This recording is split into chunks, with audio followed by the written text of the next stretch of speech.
Good morning. Welcome to the Early Learning Childcare Centre. How may I help you? Hi, I spoke to you last week about enrolling my daughter for next year. Oh, yes. I'll just get some details from you. So, you're her mother, That's right. and can I have your name? It's Carol Smith. And your daughter's name. It's Kate. Now, we have several groups at the centre and we cater for children from 3 to 5 years old. How old is your daughter? She's 3 now, but she turns 4 next month. I'll put 4 down because that's how old she'll be when she starts. Fine. She's so excited about her birthday and coming to the centre. Oh, that's good to hear. And what's your address? It's 46 Wombat Road. That's Wombat.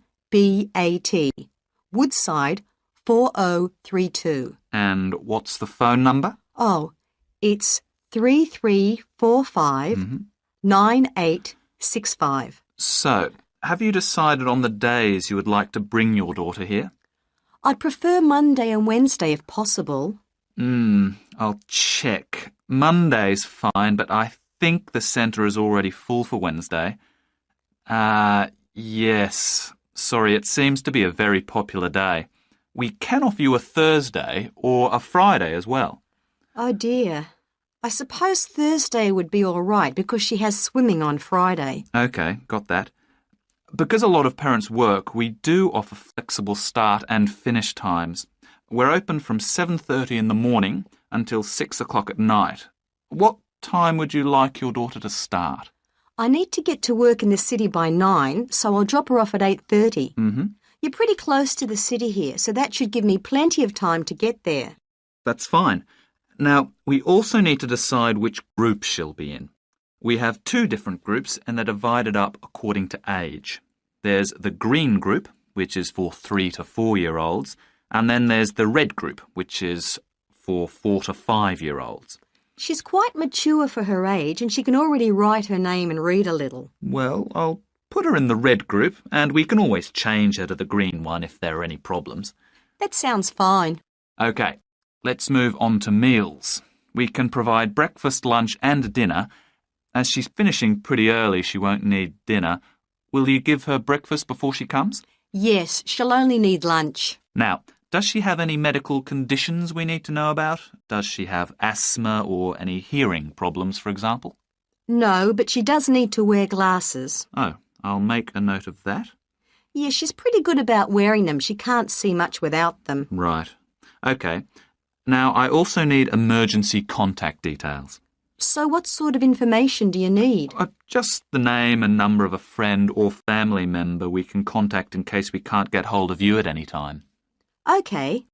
That'd better be my sister, Jenny Ball. That's Ball. Her phone number is 33467523. Great. So she is the child's aunt? Yes, that's right. I'll make a note of that as well. Now, is there anything you'd like to ask?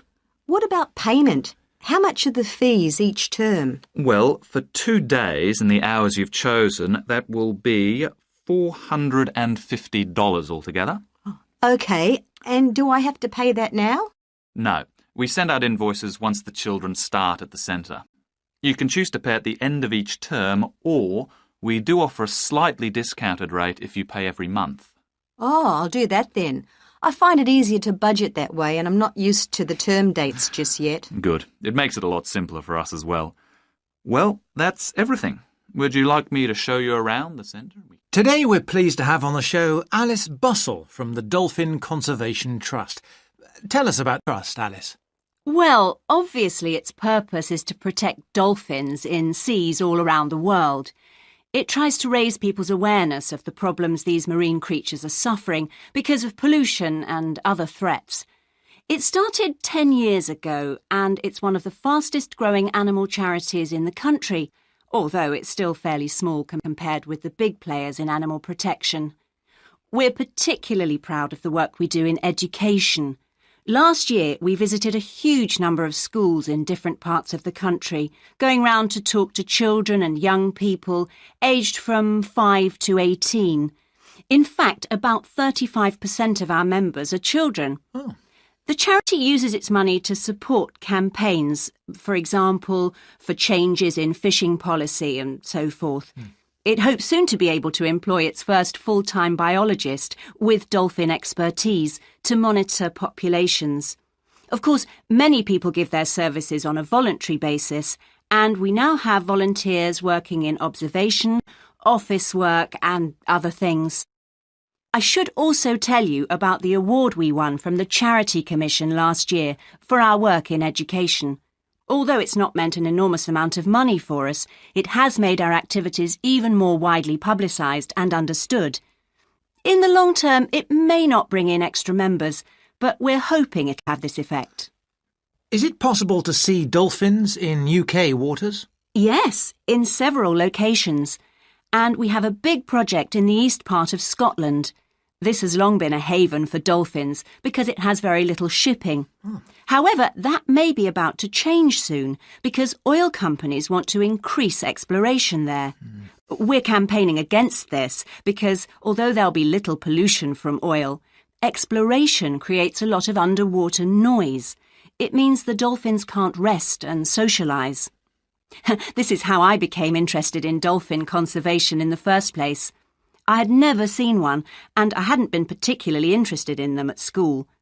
Then I came across this story about a family of dolphins who had to leave their home in the Moray Firth because of the oil companies, and about a child who campaigned to save them. I couldn't put the book down. I was hooked. I'm sure our listeners will want to find out what they can do to help. You mentioned the Adopt a Dolphin scheme. Can you tell us about that? Of course. People can choose one of our dolphins to sponsor. They receive a picture of it and news updates. I'd like to tell you about 4 which are currently being adopted by our members: Moondancer, Echo, Kiwi and Samson. Unfortunately, Echo is being rather elusive this year and hasn't yet been sighted by our observers, but we remain optimistic that he'll be out there soon. All the others have been out in force.